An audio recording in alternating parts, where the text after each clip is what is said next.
আন্দোলনকারীদের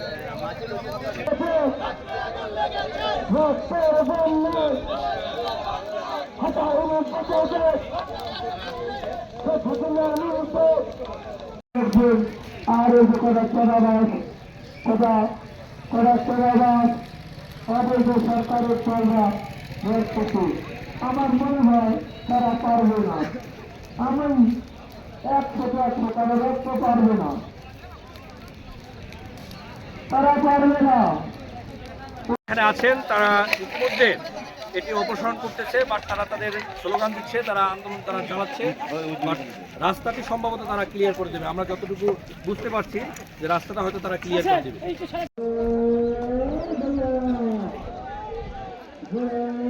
দর্শক, আমি যেখানে দাঁড়িয়ে আছি মুন্সিরাবাদ, আমরা দেখতে পাচ্ছি আইন শৃঙ্খলা রক্ষাকারী বাহিনী কিন্তু এখানে আসছেন। আমরা সেটা